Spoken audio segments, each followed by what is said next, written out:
Welcome, children. Today in EVS, we are going to learn about a look inside the body.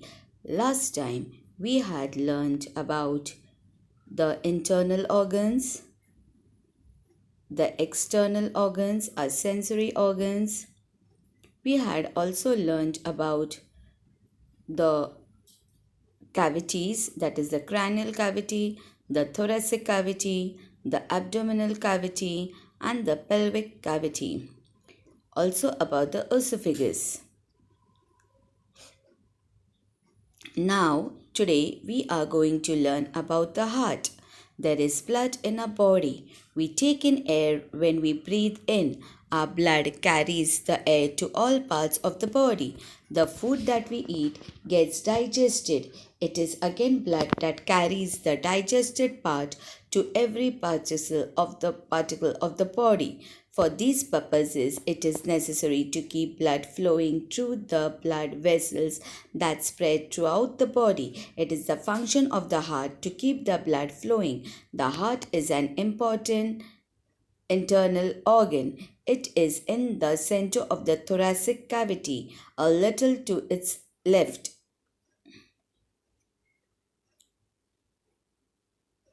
Now we can do this experiment in the class. Place your palm a little to the left of the center of your chest. You can feel your own heart beat. At the wrist, there is blood vessels that flows very close to the skin. If you place your fingers there, you can feel the heart beats. This is called feeling the pulse. Do you know when we are sleeping quietly, the pulse becomes slow. When we are running, the pulse becomes faster. When the heart contracts, the blood in the heart is pushed into the blood vessels. The lungs. When we breathe in, we take in air through the nose. The internal organs through which this air is supplied to the body are called lungs. We have two lungs. They are situated in the thoracic cavity, one on the right and the other on the left. The heart is between the lungs, a little to the left. There, the left lung has a slight depression. The right lung is slightly bigger than the left lungs. The pipe like internal organ carries the air we breathe in into the lungs. It is called the windpipe. The brain. The brain, situated in the cranial cavity, is a very important internal organ. It controls all that we do. It is in the brain that we become aware of emotions such as anger, joy, sorrow, etc. The meaning of the information collected by our sensory organs is also understood in the brain. Injury to the brain can make one disabled for life. It can even cause death. Hence, the brain needs to be totally protected. That is the function of the shell formed by the skull around it.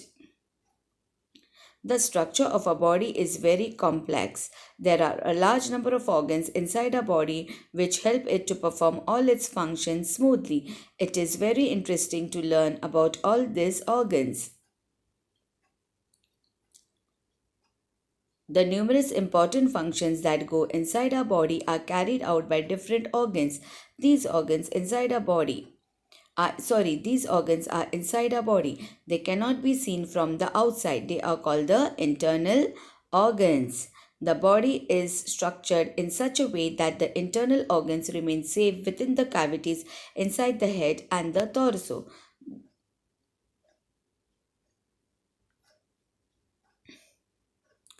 What have we learned? The lungs are the organs through which the air we breathe is supplied to the whole body. The right lung is a little bigger than the left lung. The heart and the lungs are held safely in the rib cage in the thoracic cavity. Our brain is very important internal organ. It has a safe place inside the skull, controlling movements, becoming aware of emotions, and interpreting the information collected by the sensory organs are the functions of the brain. Always remember this: in any accident, if the head is hit, the skull can get broken. If that happens, it can cause injury to the brain. Then the person can become disabled for life or even die. That is why one must always wear a helmet when riding a motorcycle or scooter. Thank you.